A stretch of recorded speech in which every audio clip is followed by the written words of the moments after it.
I denne video vil vi unboxe og opsætte din Sulmi D3 Pro terminal.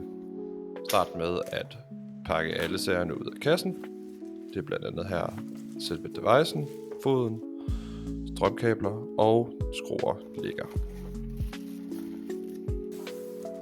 Læg skærmen oven på plastikken, så du ikke rister skærmen, og skru skruerne i fra bunden af.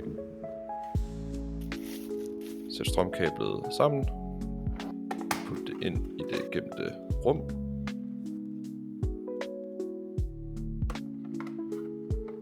Og nu er du så klar til at starte din device op. Når den er bootet op, kan du trykke ind på velkommen og vælge sproget om til dansk. Her skal du også vælge Danmark og trykke start. Agree to privacy. Og nu skal du så forbinde det til nettet. Herfra siger du kopier ikke. Og lad devicen loade. Tryk OK. Her springer du over at logge ind med Google. Og springer over igen. Her scroller du helt ned i bunden og trykker accepter. Du kan angive en PIN-kode eller vælge at springe over, ligesom vi gør. Nu skal du lade dit device loade, og nu er den så klar til opstart.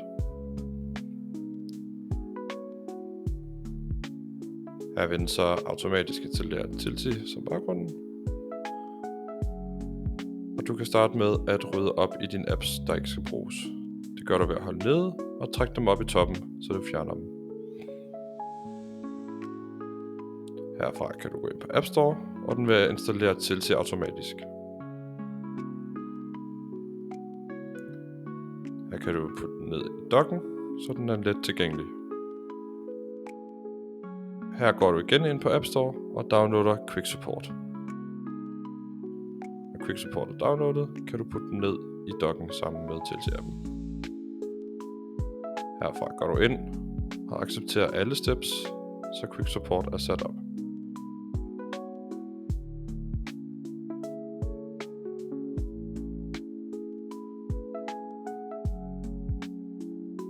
Nu skal vi have lavet nogle indstillinger ved at trække ned fra toppen og trykke på tandhjulet. Her scroller du helt ned i bunden og trykker ind på system. Her trykker du dato og klokkeslæt og slår brug 24 timers format til. Nu er du egentlig klar til at komme i gang med Tilti, men vi foreslår, at du lige laver nogle ekstra indstillinger. Her trækker du igen ned fra toppen og trykker på tandhjulet. Du trykker dig ind på skærm og slår Dark Mode til. Du scroller endnu længere ned og trykker på skærmstørrelse og tekst. Her scroller du ned til skærmstørrelse og skruer den helt ned, så der bliver vist så meget som muligt. Og nu er Tilti klar, og du kan bruge din terminal og logge ind. Held og lykke med den.